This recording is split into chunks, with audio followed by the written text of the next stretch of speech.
is your instructor Joy, and this will be also answer to our subscriber who was asking how one plays trill with slurred grace notes.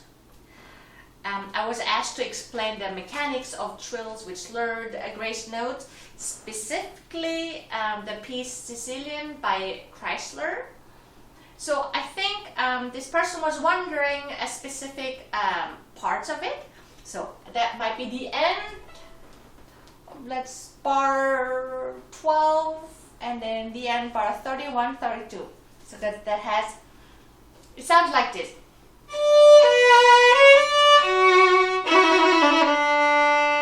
Yeah.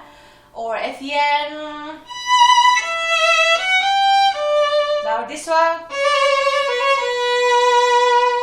So when you see there's an eighth note, a trill above, and there's little grace notes. Grace notes are those little notes, a tiny one, that's either in front of the main note or right after it, often connected with slur.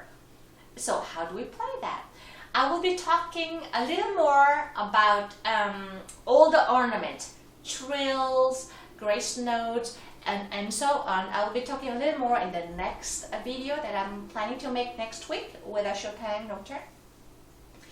But in general, those little notes that you see either in front or after, which we call it grace note, are meant to play very quickly.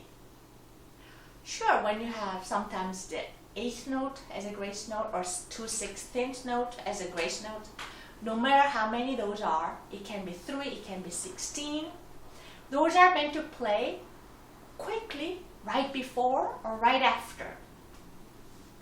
Big differences between grace note in front of the main note versus grace notes behind of the main note would be, when you have grace notes right in front of main note, you play the grace note right before the beat. Let's say there's one grace note, something like this.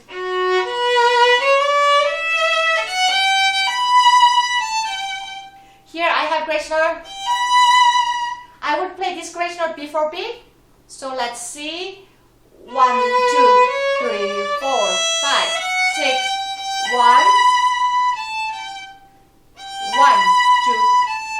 So grace notes before the note would be often played before the beat. Now there are exceptions too, but I'm talking in general. However, grace notes that's done right after the main notes are played within the beat. So you're not playing after the beat, but you have to make those grace notes within the beat of the main note, whatever the length of the main note is.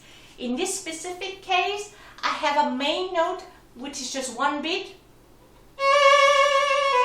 So I would play the trill for one beat, and I don't play the trill for full length of one beat, but I leave a little space for those two little grace notes like this. And then I go next one. Yeah. So now I was explaining about the length of the grace note, how you should put. Now, if you're wondering how does one play trill, trill is often this beautifully written TR letters that's written above the note, which means, again, it's one of the ornaments.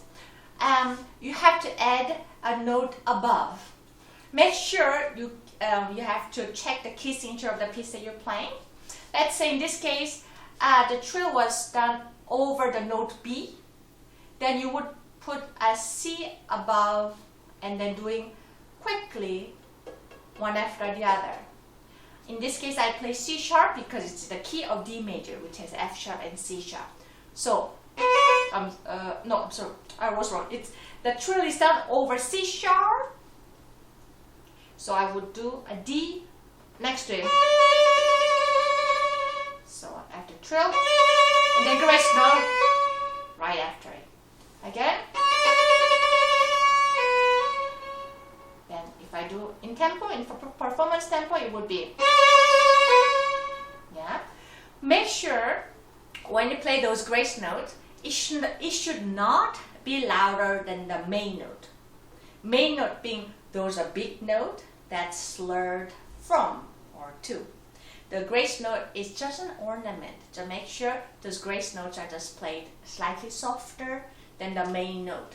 Either it's after or before. Yeah?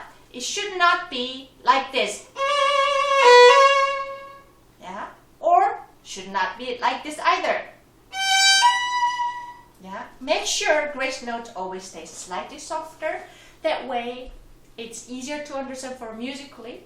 Just imagine yourself, if you want to put a little beautiful brooch or a little accessory, it should not cover your whole body. It defeats the whole purpose. It's the same idea. So ornament should stay as small, just to make it a little beautiful, not too much. I hope this was helpful. Happy violin playing.